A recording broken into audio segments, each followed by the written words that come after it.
함께 보실 하나님의 말씀은 욥기 34장 16절에서 37절까지의 말씀입니다.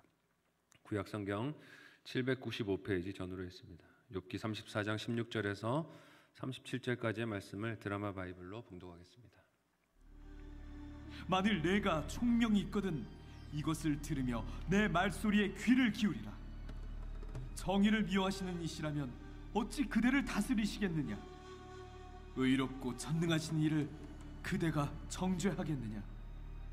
그는 왕에게라도 무용지물이라 하시며 지도자들에게라도 악하다 하시며 고관을 외모로 대하지 아니하시며 가난한 자들 앞에서 부자의 낯을 세워주지 아니하시나니 이는 그들이 다 그의 손으로 지으신 바가 됨이라. 그들은 한밤중에 순식간에 죽나니 백성은 떨며 사라지고 세력 있는 자도 사람의 손을 빌리지 않고 제거함을 당하느니라. 그는 사람의 길을 주목하시며 사람의 모든 걸음을 감찰하시나니 행악자는 숨을 만한 흑암이나 사망의 그늘이 없느니라. 하나님은 사람을 심판하시기에 오래 생각하실 것이 없으시니 세력 있는 자를 조사할 것 없이 꺾으시고 다른 사람을 세워 그를 대신하게 하시느니라. 그러므로 그는 그들의 행위를 아시고 그들을 밤사이에 뒤집어 엎어 흩으시는도다. 그들을 악한 자로 여겨 사람의 눈앞에서 치심은 그들이 그를 떠나고 그의 모든 길을 깨달아 알지 못함이라. 그들이 이와 같이 하여 가난한 자의 부르짖음이 그에게 상달하게 하며 빈궁한 사람의 부르짖음이 그에게 들리게 하느니라. 주께서 침묵하신다고 누가 그를 정죄하며 그가 얼굴을 가리신다면 누가 그를 배울 수 있으랴? 그는 민족에게나 인류에게나 동일하시니 이는 경건하지 못한 자가 권세를 잡아 백성을 올가매지 못하게 하려 하심이니라. 그대가 하나님께 아뢰기를 내가 죄를 지었사오니 다시는 범죄하지 아니하겠나이다. 내가 깨닫지 못하는 것을 내게 가르치소서. 내가 악을 행하였으나 다시는 아니하겠나이다 하였는가? 하나님께서 그대가 거절한다고 하여 그대의 뜻대로 속전을 치르시겠느냐? 그러면 그대가 스스로 택할 것이요 내가 할 것이 아니니 그대는 아는 대로 말하라. 슬기로운 자와 내 말을 듣는 지혜 있는 사람은 반드시 내게 말하기를 욥이 무식하게 말하니 그의 말이 지혜롭지 못하도다 하리라. 나는 욥이 끝까지 시험받길 원하노니 이는 그 대답이 악인과 같음이라.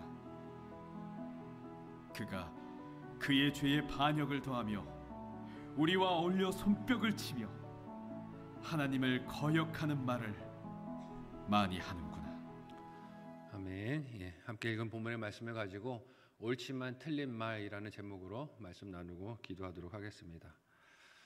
어제 본문에서 엘리후는 하나님의 공의로우심, 정의로우심을 강조했지요. 욥이 하나님을 향해 자신의 의를 따라 그렇게 살아왔던 삶을 하나님 앞에 고백했지만 내가 이런 고난을 겪게 하시는 것이 정당하지 못하다라고 탄식한 것에 대한 반론이었습니다. 오늘 본문은 이런 하나님의 공의가 어떻게 욥이 겪고 있는 고난의 문제 속에서도 변함없이 흐르고 있는가 하는 것을 주장하는 엘리후의 말, 논지를 담고 있습니다. 먼저 그는 하나님의 공의에 대해서 무엇을 구체적인 증거로 오늘 본문에서 제시합니까? 함께 본문의 16절에서 20절까지의 내용을 한 목소리로 읽어보도록 하겠습니다. 같이 읽습니다. 시작. 만일 내가 청명이 있거든 이것을 들으며 내 말소리에 귀를 기울이라. 정의를 미워하시는 이시라면 어찌 그대를 다스리시겠느냐? 의롭고 전능하신 이를 그대가 정죄하겠느냐? 그는 왕에게라도 무용지물이라 하시며 지도자들에게라도 악하다 하시며 고관을 외모로 대하지 아니하시며 가난한 자들 앞에서 부자의 낯을 세워주지 아니하시나니 이는 그들이 다 그의 손으로 지으신 바가 됨이라.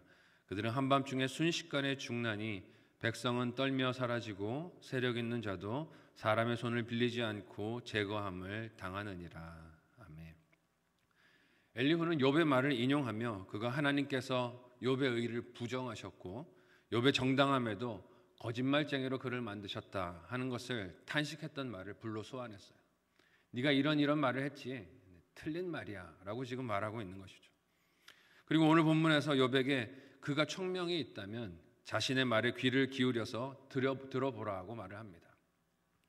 하나님께서 욥이 말한 대로 정의를 미워하신다면 어떻게 욥을 지금 고난 가운데서 이렇게 다스리시겠느냐 묻는 것이죠. 이 말은 욥에 대한 하나님의 통치를 직접적으로 뜻하는 것이기도 하지만 또한 피조 세계를 균형 있게 순환되게 하시고 육지와 바다가 서로 경계를 침범하지 않고 각자의 영역에 있게 만드시고 만물이 서로 관계를 적절하게 이루며 존재하게 하시는 창조주 하나님의 공정하심을 뜻하기도 합니다. 너는 이게 부정하다고 말하고 있지만 온 세상이 하나님의 뜻 가운데 돌아가고 있는 것을 보면 누가 감히 하나님께 부정하다라고 말할 수 있겠느냐 하는 것이죠. 그 하나님께서 어디 한 곳에 치우치지 않고 공정한 분이시기에 자연도 그리고 욥 자신도 존재하고 있는 것을 잊지 말라고 말하는 것입니다. 이렇게 자연을 통해 정의롭고 공의로우신 하나님을 깨달아 알고 믿는다면 욥이 말한 것과 같이 자기 고난과 괴로움으로 인해 하나님을 불의하거나 공평하지 못한 분으로 여길 수 없다는 뜻입니다. 너 하나만 보지 말라는 뜻이죠. 또한 엘리후는 18절 이하에서 하나님은 세상의 권세를 가진 자들이라고 두려워하지 않는 분이라는 것을 이야기합니다. 그 앞에서는 아무리 왕이라도 무용지물이라는 것이죠. 세상에서 왕을 쓸모없는 사람이라고 여길 사람이 누가 있겠습니까? 그의 통치로 인해서 나라의 크고 작은 일들이 결정되어지고 그 백성의 삶이 달라지는 큰 힘이 있기 때문에 사람들이라면 왕에 대해서 무용지물이라 말하지 못합니다. 대단한 인물이고 큰 영향력을 끼치는 사람이라고 여기죠. 그래서 사람들은 왕을 함부로 여길 수 없습니다. 하지만 하나님께는 그런 왕이 오직 평가와 판단의 대상일 뿐이라는 것이에요. 무용지물이라는 것입니다. 특히 하나님의 평가는 외모를 따라 이리저리 사람처럼 기울어지는 것이 아니라 그들의 실체를 명확하게 보시고 내리는 것임을 엘리후가 오늘 본문에서 말하고 있습니다. 이런 하나님의 권능과 힘은 성경 속에서 하루아침에 죽임을 당한 왕들의 이야기 속에서도 등장하는 것을 봅니다. 사도행전에서 야고보 사도를 죽이고 베드로를 구속하기도 했던 헤롯 왕은 벌레에게 먹혀 삽시간에 죽임을 당한 것을 봅니다. 사도행전 12장 21절에서 23절까지의 말씀을 우리 같이 한 목소리로 읽어보도록 하겠습니다. 같이 읽습니다. 시작. 헤롯이 나를 택하여 왕복을 입고 단상에 앉아 백성에게 연설하니 백성들이 크게 부르되 이것은 신의 소리요 사람의 소리가 아니라 하거늘 헤롯이 영광을 하나님께로 돌리지 아니하므로 주의 사자가 고치니 벌레에게 먹혀 죽으니라. 아멘. 성경 속에서 하나님 앞에 교만하다가 이렇게 하루아침에 권자에서 물려나는 이야기들이 종종 들려옵니다. 엘리후는 이와 같은 하나님의 섭리와 권능을 말하며 욥을 향해서 그가 하나님의 공의와 정의에 대해서 가졌던 그 의문과 회의들이 잘못된 것임을 말합니다. 하나님이 공정하게 다스리시지 않는다면 그런 왕들이 어떻게 삽시간에 하루아침에 죽고 없어질 수 있겠느냐 묻는 것이죠. 또한 엘리후가 욥의 말에 대해 반박하는 주제가 무엇입니까? 그것은 하나님께서 자신에게 오셔서 그의 죄에 대해 서로 변론할 수 있는 기회를 주시면 좋겠다. 그런데 왜 하나님은 침묵하시는가? 이것이 부당하다라고 했던 항변에 대한 이야기입니다. 욥은 지금까지의 논쟁 속에서 하나님이 아무 말씀도 자신과 하지 않으시고 자신이 억울함을 호소하는 것에 대해서 아무 응답도 없는 것에 대하여 괴로워했습니다. 하나님이 법정에서 나와 좀 변론해 주시면 좋겠다라고 호소했었어요. 그래서 지난 23장 7절에서 9절 말씀은 욥이 이렇게 말하며 그의 탄식을 들려주었습니다. 우리 같이 한 목소리로 23장 7절에서 9절까지를 읽어보겠습니다. 같이 읽습니다. 시작. 거기서는 정직한 자가 그와 변론할 수 있은즉 내가 심판자에게서 영원히 벗어나리라. 그런데 내가 앞으로 가도 그가 아니 계시고 뒤로 가도 보이지 아니하며 그가 왼쪽에서 일하시나 내가 만날 수 없고 그가 오른쪽으로 돌이키시나 배울 수 없구나. 아멘. 읽은 9절에서 욥은 하나님께서 자신과 함께 법정에서 변론을 통하여 하나님의 뜻을 드러내 보여주시기를 간청하고 원했습니다. 그런데 엘리후는 무슨 말을 합니까? 욥이 그렇게 하나님을 법정으로 소환하는 것이 주제넘은 일이라는 거예요. 어디서 함부로 까부느냐 하는 것이죠. 하나님이 너와 더불어서 그런 말을 할 만한 대상이 아니시라는 것입니다. 하나님께서 욥의 그런 요구를 들어주실 의무가 없다는 것이지요. 그 이유가 무엇입니까? 함께 오늘 본문 21절에서 28절까지의 내용을 좀 길지만 우리 같이 한 목소리로 읽어보겠습니다. 같이 읽습니다. 시작.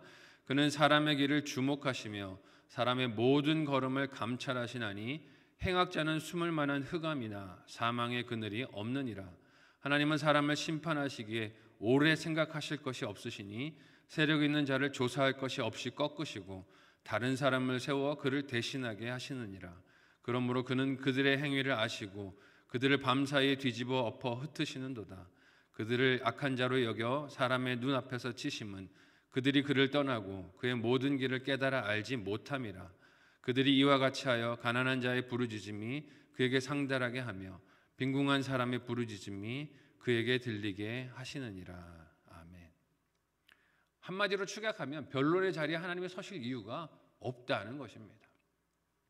왜냐하면 하나님에게 모든 공의와 정의가 속해 있기 때문에 사람과 법정에서 다툴 필요가 없이 그의 뜻에 따라서 판결하시고 심판하신다는 것이에요.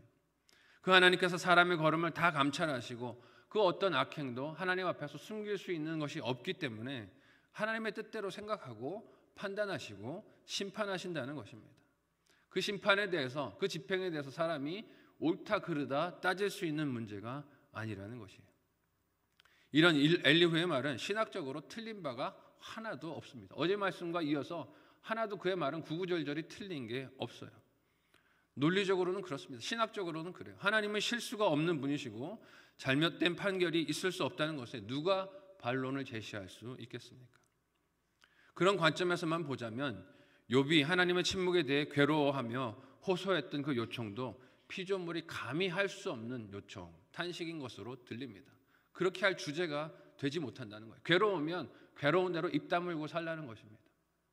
하나님 앞에 괴롭다고 이리저리 말하지 말라는 것이에요. 그래서 엘리후가 29절에서 30절에 무슨 말을 합니까? 같이 한 목소리로 또 읽어보도록 하겠습니다. 같이 읽습니다. 시작. 주께서 침묵하신다고 누가 그를 정죄하며 그가 얼굴을 가리신다면 누가 그를 배울 수 있으랴. 그는 민족에게나 인류에게나 동일하시니 이는 경건하지 못한 자가 권세를 잡아 백성을 올가매지 못하게 하려 하심이니라. 아멘. 엘리후는 욥이 하나님의 침묵으로 괴로워했던 것도 하나님을 바로 알지 못한 무지함의 결과이고 그 과정에서 회개가 없었던 것에 대해서도 다시 돌아봐야 한다라고 말합니다. 이거 괴롭다고 부르짖을 게 아니라 회개하지 않은 것을 회개하고 너는 입 다물고 하나님이 주는 고난을 그냥 받고 있으라는 것이죠. 함께 오늘 보면 31절에서 37절까지의 마지막 내용을 우리 같이 한 목소리로 읽어보도록 하겠습니다. 같이 읽습니다. 시작. 그대가 하나님께 아뢰기를 내가 죄를 지었사오니 다시는 범죄하지 아니하겠나이다. 내가 깨닫지 못하는 것을 내게 가르치소서. 내가 악을 행하였으나 다시는 아니하겠나이다 하였는가?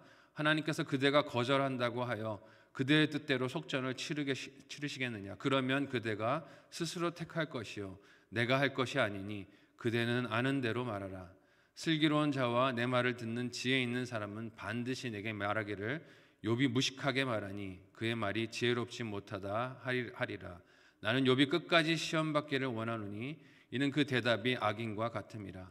그가 그의 죄에 반역을 더하며 우리와 어울려 손뼉을 치며 하나님을 거역하는 말을 많이 하는구나. 아멘. 엘리후의 말은 욥의 친구들이 욥을 정죄했던 논리와는 다르지만 그 역시 다른 논리를 가지고도 정죄를 하고 있다는 것에는 틀린 바가 없는 것 같습니다. 욥이 고난 앞에서 자신의 결백을 주장하며 하나님을 변론의 자리로 이끌어 내리려는 그 뜻이 악하다는 것입니다. 군말하지 말고 그냥 회개하고 입 다물고 살라는 것이죠. 그런데 거기서 더 나아가 욥이 당하는 시험이 엘리후는 끝까지 이어졌으면 좋겠다라고 말을 합니다. 너무 잔인한 말 아닙니까? 욥이 겪고 있는 괴로움을 다 알지도 못하면서 이 시험이 끝까지 이어졌으면 좋겠다라고 합니다. 과연 그의 말이, 엘리후의 이 말이 하나님께서 고난을 통해 욥의 삶을 빚으시는 뜻을 담고 있는 것일까요? 구구절절이 다 옳은 말이지만 그 말이 하나님의 마음을 올바로 투영하고 반영하고 있는 말일까요? 엘리후는 자신이 하나님의 편에 서서 그의 전능하심, 그 하나님의 오류가 없으심, 선하심, 진실하심을 변호한다는 사명감에 불타고 있습니다. 열정이 넘치고 있어요. 하나님을 내가 이 오르심을 변호해야 되겠다라는 생각에 불타오르고 있습니다. 하지만 거기서 그 자신도 멈춰야 할 경계를 잊어버리고 있어요. 자신이 하나님은 아니잖아요. 오늘 말씀을 보면 그가 하나님이 된 것 같이 보입니다. 말로는 뭐라고 말했습니까? 나도 욥 당신과 같이 흙으로 지어진 연약한 인생입니다. 말을 했습니다. 하지만 오늘 본문에 그의 말을 보면 그는 하나도 연약해 보이지 않아요. 그러니 그 시험이 끝까지 이어졌으면 좋겠다라고 함부로 말하는 것 아니겠습니까? 오늘 말씀 앞에서 우리의 모습을 어떻게 돌아봐야 할까요? 우리도 말로만 겸손한 것 아닙니까? 말로만 나도 흙으로 된 인생입니다 말하지만 남들의 고난 앞에서 엘리후와 같이 야 돌이키지 않는 너를 보니 네 고난이 끝까지 계속됐으면 좋겠다. 악한 마음과 생각으로 상대방을 바라보고 있는 것은 아닙니까? 하나님을 아는 지식이 깊어지는 만큼 사람을 향한 사랑도 이해도 암도 깊어질 수 있는 저와 여러분 모두가 되시기를 예수님의 이름으로 간절히 소원하고 축복합니다. 아멘.